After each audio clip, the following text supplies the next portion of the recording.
मैं आपको गारंटी के साथ विश्वास दिलाता हूं, जिन क्वेश्चन को मैं छांट कर लेकर आया हूं आपके पेपर में डायरेक्ट आएगा। यूपी बोर्ड के साथ के सातों सेटों में से इसी बोर्ड से पेपर आएगा, कहीं बाहर से पेपर नहीं आएगा दोस्तों, ये मैं आपको विश्वास दिलाता हूं। और वीडियो शुरू करने से पहले मैं कह देना चाहता हूं, यूट्यूब के सारे इंपॉर्टेंट वीडियो एक तरफ और मेरा वीडियो एक तरफ, मैं जो क्वेश्चन आपको बताऊंगा डायरेक्ट आपके पेपर में आएगा, इस बात की गारंटी है। तो वीडियो को मैं शुरू करता हूं, और यह वीडियो ऐसा वीडियो होने वाला है जो कि आज और अभी आपका 70 नंबर कंफर्म कर सकता है, बशर्ते आपको करना कुछ नहीं है। जिन क्वेश्चन को मैं इंपॉर्टेंट बता दे हूं या फिर मैं स्टार लगा दूं, उसको आज अभी इसी हफ्ते के अंदर तैयार कर लेना। पेपर से 10 दिन पहले यह वीडियो देख रहे हो तो भी तुम्हारे बहुत काम के लिए, तो मैं वीडियो की शुरुआत करता हूं। सबसे पहला क्वेश्चन जो तुम्हारे फिजिक्स में, दोस्तों बायोलॉजी का पेपर मैंने पहले से बना दिया, बायोलॉजी वाला वीडियो, ये फिजिक्स वाला है। तो आप क्या कीजिए, फिजिक्स में इनका क्वेश्चन आप तैयार कर लीजिए, ठीक है दोस्तों। फिजिक्स का पहला क्वेश्चन जो कि आपके पेपर में डायरेक्ट आएगा क्वेश्चन, पी एन संधि डायोड को अर्धतरंग दृष्टिकारी परिपथ सहित कार्यविधि समझाइए। दोस्तों ये क्वेश्चन आपके पेपर में डायरेक्ट देखने को मिलेगा, पी एन संधि डायोड को अर्धतरंग दृष्टिकारी परिपथ सहित कार्यविधि समझाइए। ये क्वेश्चन आपके पेपर में छपाया मिलेगा, और लगे हाथ पूर्ण तरंग दृष्टिकारी को भी पढ़ लीजिएगा। और मैं आपको विश्वास दिलाता हूं, गारंटी के साथ विश्वास दिलाता हूं, कम से कम 2 या 3 सेट में पेपर पक्का आएगा, गारंटी के साथ आएगा। इंपॉर्टेंट से इंपॉर्टेंट लगा रहा हूं, बहुत इंपॉर्टेंट क्वेश्चन आएगा।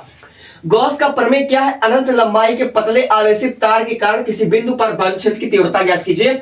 दोस्तों ऐसा क्वेश्चन आपके सातों सेटों में रिपीट होता है। गॉस के प्रमेय के अनुप्रयोग और बायोसेवर्ट के अनुप्रयोग बहुत आते हैं दोस्तों, तो 2027 में सबसे ज्यादा आशा है कि ये वाला आएगा, अनंत लंबाई के पतले आवेशित तार के कारण किसी बिंदु पर बल क्षेत्र की तीव्रता, ये पक्का आएगा।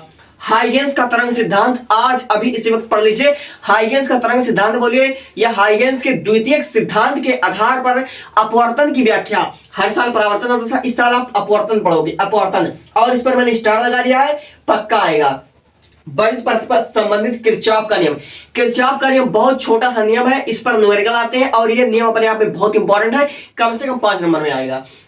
वायु द्विध्रुव, दोस्तों छोटे छोटे परिभाषा जो आपको बता रहा हूं उसको पढ़ लेना, जैसे वायु द्विध्रुव आघूर्ण, गॉस का प्रमेय, ठीक है, निरक्षीय स्थिति में वायु क्षेत्र की तीव्रता पढ़ लेना है। और उसके बाद आपको बोहर का परमाणु मॉडल पढ़ लेना है। दोस्तों बोहर का परमाणु मॉडल की संकल्पना 2027 में कम से कम 2 सेट में लिखकर ले लो, आएगा तो आएगा।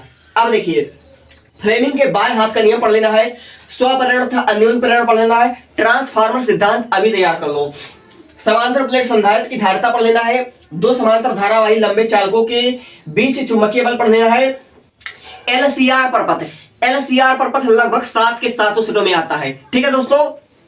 एलसीआर परपथ की प्रतिबाध्यता कालांतर के मध्य संबंध बोलिए, व्यंजक बोलिए।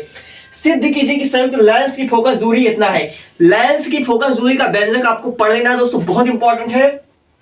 मैक्सवेल का विद्युत चुंबकीय तरंग सिद्धांत, कम से कम 2 सेट में मैक्सवेल का विद्युत चुंबकीय तरंग सिद्धांत गारंटी के साथ आएगा, ओपन चैलेंज बोल रहा हूं। अब देखिए, पूर्ण आंतरिक परावर्तन व क्रांति कोण पढ़ लीजिएगा दोस्तों। अगर आपको दिख रहा तो लिखा हुआ है पूर्ण आंतरिक परावर्तन या क्रांति कोण है। लेंस में का सूत्र, पतले लेंस के लिए न्यूटन का सूत्र पढ़ लीजिएगा, पतले लेंस के लिए न्यूटन का सूत्र आपको पढ़ लेना है, बहुत इंपॉर्टेंट है।